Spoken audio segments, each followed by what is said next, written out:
ya Tuhan, kalau angkat pujian kita, segala kemuliaan hanya bagi nama Yesus.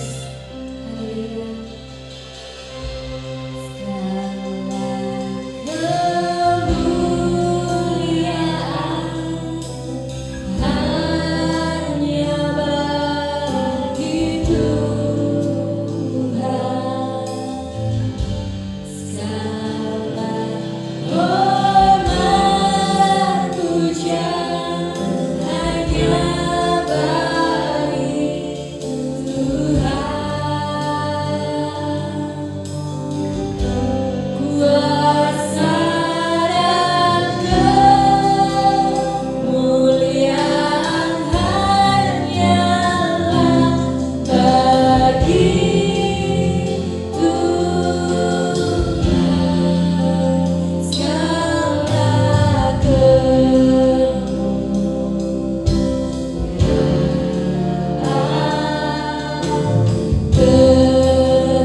Haleluya. Amin.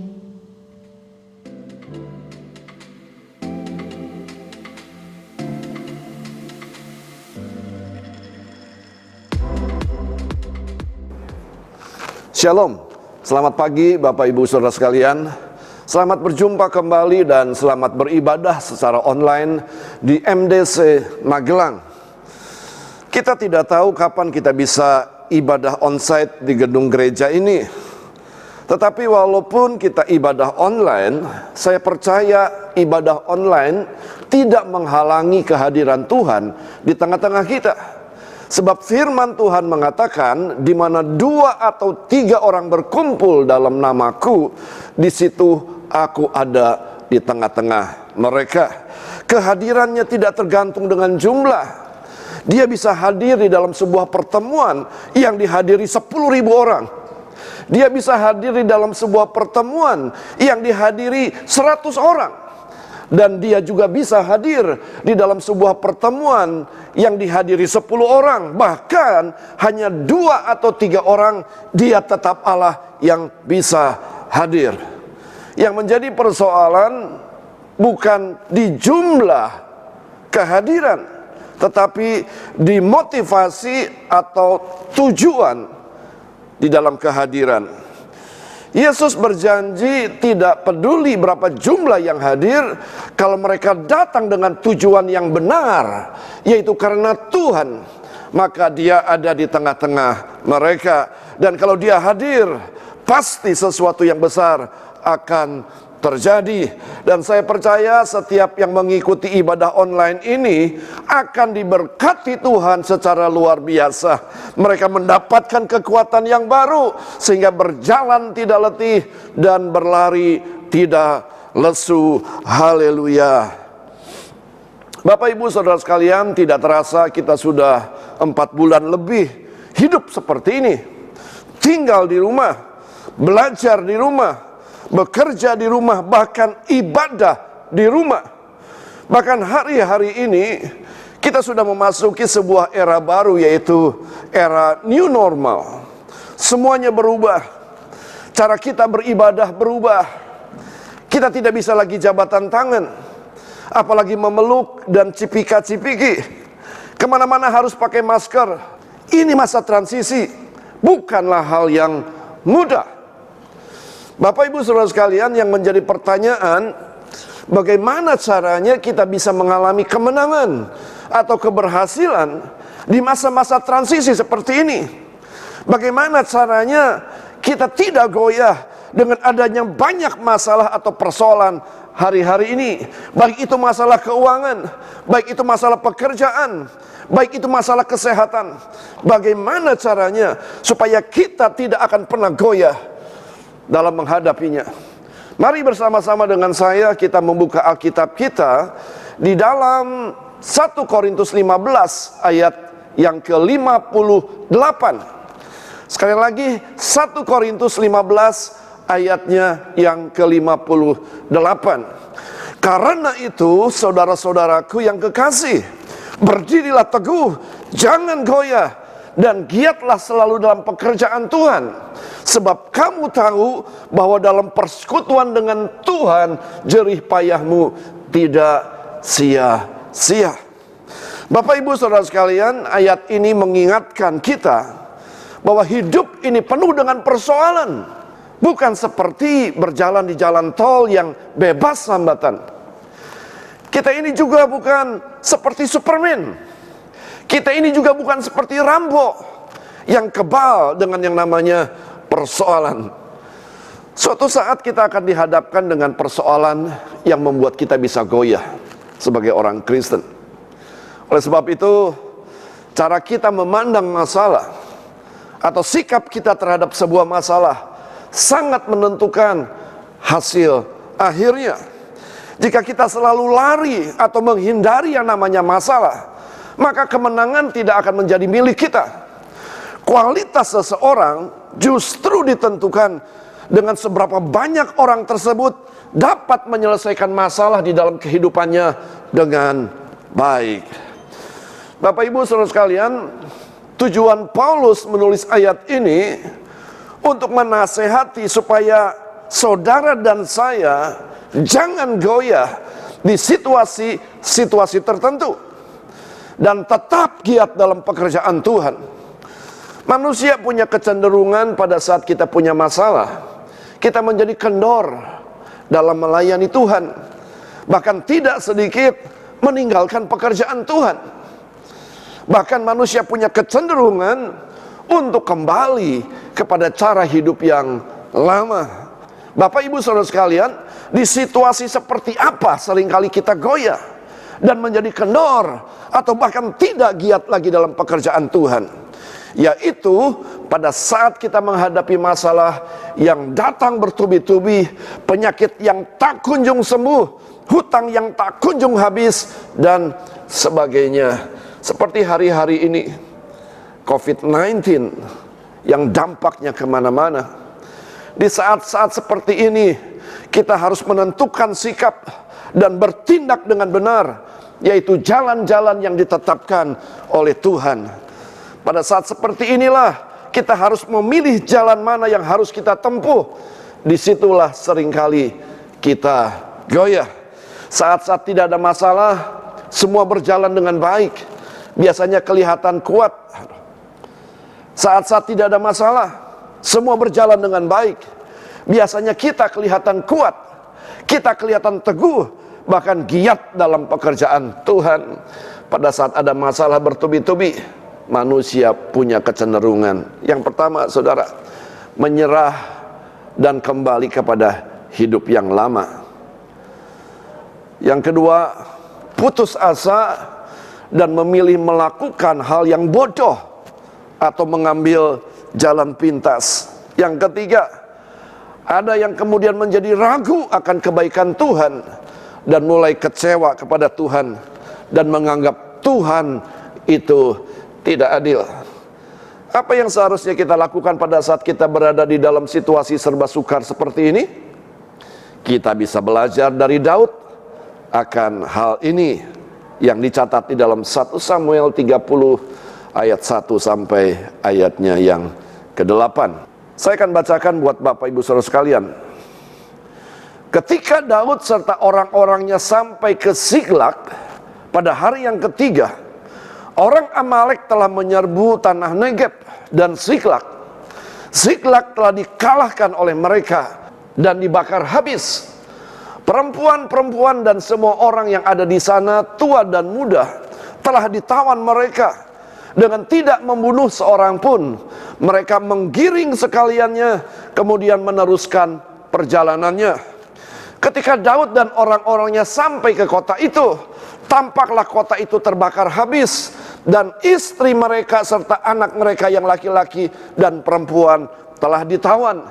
Lalu menangislah Daud dan rakyat yang bersama-sama dengan dia itu dengan nyaring, sampai mereka tidak kuat lagi menangis. Ayat ke-5, juga kedua istri Daud ditawan, yakni Ahinoam perempuan Yisril dan Abigail bekas istri Nabal orang Karmel itu. Dan Daud sangat terjepit karena rakyat mengatakan hendak melempari dia dengan batu. Seluruh rakyat itu telah pedih hati, masing-masing karena anaknya laki-laki dan perempuan. Tetapi Daud menguatkan kepercayaannya kepada Tuhan Allahnya. Ayat ke-7, lalu Daud memberi perintah kepada Imam Abiatar bin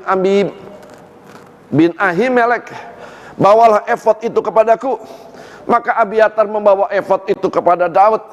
Kemudian bertanyalah Daud kepada Tuhan, katanya, haruskah aku mengejar gerombolan itu?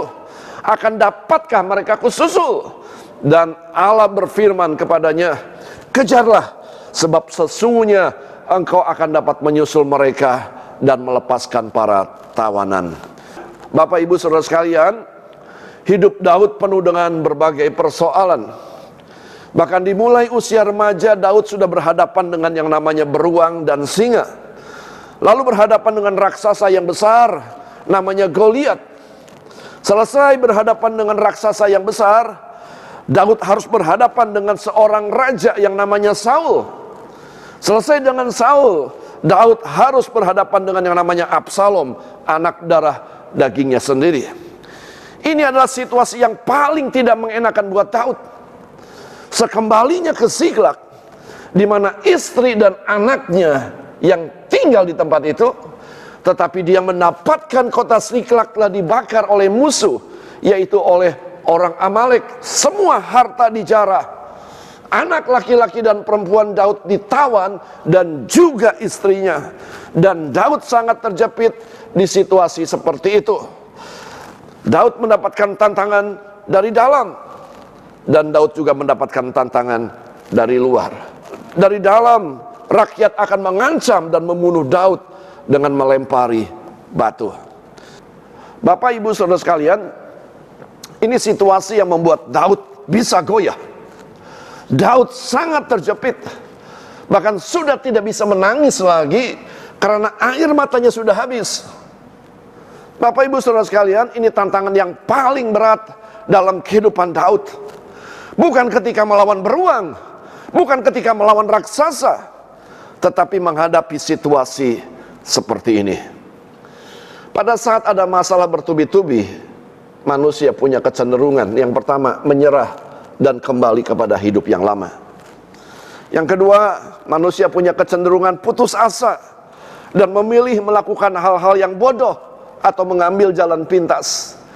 Dan yang ketiga, ada yang kemudian menjadi ragu akan kebaikan Tuhan dan mulai kecewa kepada Tuhan dan menganggap Tuhan tidak adil. Karena itu, Bapak, Ibu, Saudara sekalian, Rasul Paulus mengingatkan di situasi-situasi seperti itu.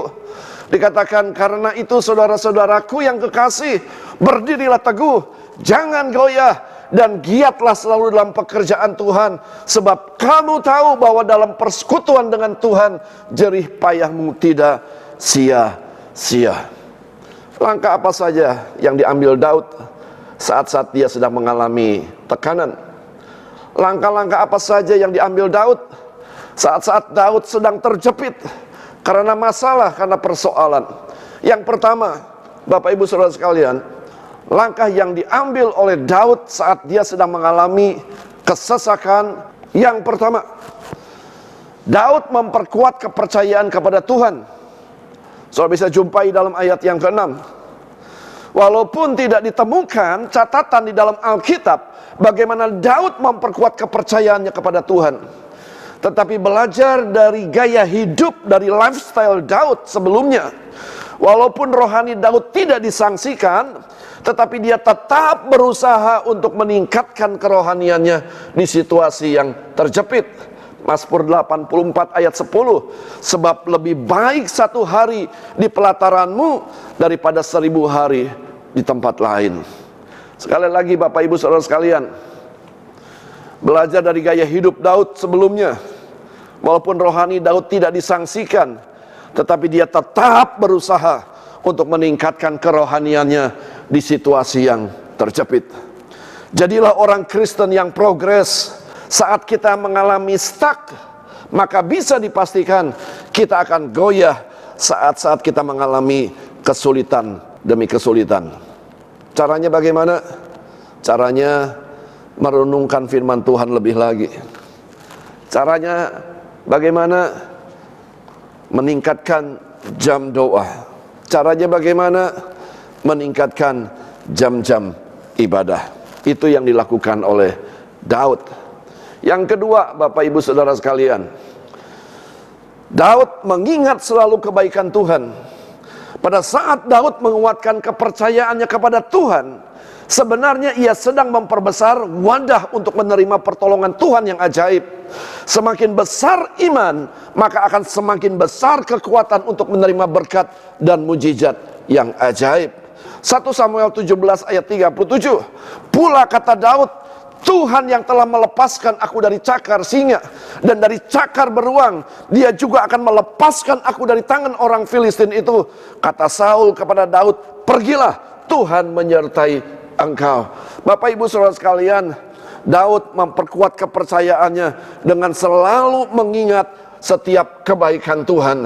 Ketika dia mengingat setiap kebaikan Tuhan, maka kapasitas iman itu semakin besar. Dan kalau kapasitas iman itu semakin besar, maka mujizat yang besar akan terjadi di dalam kehidupan Daud. Mengingat kebaikan Tuhan membuat kapasitas iman kita menjadi besar. Langkah yang ketiga, Bapak Ibu Saudara sekalian, Daud selalu bertanya kepada Tuhan sampai Tuhan memberi sinyal atau jawaban. Ayat ke-8 dikatakan, kemudian bertanyalah Daud kepada Tuhan. Katanya, haruskah aku mengejar gerombolan itu? Akan dapatkah mereka kususul? Dan Allah berfirman kepadanya, kejarlah, sebab sesungguhnya engkau akan dapat menyusul mereka dan melepaskan para tawan. Bapak Ibu Saudara sekalian, ada 3 langkah yang Daud lakukan saat-saat dia dalam kondisi terjepit. Yang pertama dikatakan bahwa Daud memperkuat kepercayaannya. Walaupun saudara di dalam Alkitab tidak dicatat seperti apa Daud memperkuat kepercayaannya, tetapi kita belajar dari gaya hidup Daud sebelumnya. Walaupun rohani Daud tidak disangsikan, tetapi dia tetap berusaha untuk meningkatkan kerohaniannya di situasi yang terjepit. Jadilah orang Kristen yang progres saat kita mengalami persoalan dalam hidup ini. Saat kita stuck, bisa dipastikan kita akan goyah saat-saat yang sulit. Langkah yang kedua, mengingat selalu kebaikan Tuhan. Sebab pada saat kita mengingat kebaikan Tuhan, artinya kita sedang membuka kapasitas iman kita semakin besar. Yang ketiga, Daud selalu bertanya kepada Tuhan. Biarlah 3 langkah ini kita bisa terapkan di dalam kehidupan kita saat-saat kita menghadapi persoalan dalam hidup ini. Amin. Tuhan Yesus memberkati. Kita berdoa. Tuhan Yesus, kami bersyukur untuk ibadah yang sangat diberkati pagi hari ini. Hamba mempercayai setiap jemaat yang mengikuti ibadah ini pasti diberkati. Mereka berjalan tidak akan pernah letih lagi. Mereka berlari tidak akan pernah lesu. Sebab kekuatan yang baru mengalir di dalam kehidupan mereka. Hamba berdoa ya Tuhan, di saat-saat mereka sedang mengalami pergumulan persoalan yang seolah-olah menghimpit, biarlah mereka terinspirasi dari kisah Daud. Dengan 3 langkah Daud bisa mengalami kemenangan, yaitu dengan memperkuat kepercayaan kepada Tuhan. Hamba berdoa di tengah-tengah COVID-19 ini, ada banyak jemaat yang sedang mengalami pergumulan, baik itu pergumulan keuangan, baik pergumulan pekerjaan, atau mungkin pergumulan tentang kesehatan mereka. Kiranya Tuhan, Allah yang sanggup memelihara hidup kami, kiranya Tuhan Allah yang berjanji, sekali-kali aku tidak pernah meninggalkan engkau, sekali-kali aku tidak akan pernah membiarkan engkau, memelihara jemaat ini dengan sempurna, melindungi jemaat ini dengan caramu yang ajaib. Terima kasih Tuhan Yesus, terima kasih meteraikan setiap kebenaran firman Tuhan yang sudah kami terima pagi hari ini. Biar firman itu boleh bertumbuh dan menghasilkan buah, dan pada akhirnya nama Tuhan Yesus dipermuliakan. Mari Bapak Ibu Saudara sekalian, angkat kedua belah tangan saudara untuk menerima berkat. Bapak Ibu Saudara sekalian, pulanglah, bawalah berkat daripada Bapa di surga, kasih daripada Tuhan Yesus, dan dalam penyertaan Allah Roh Kudus, mulai sejak pagi hari ini sampai Maranatha Tuhan datang yang kedua kali, menjemput saudara dan saya menjadi jemaat yang tidak bercacat celah. Di dalam nama Tuhan Yesus, hamba sudah berdoa dan mengucap syukur. Mari yang percaya bersama-sama katakan amin. Selamat pagi, selamat hari Minggu. Kiranya Tuhan memberkati.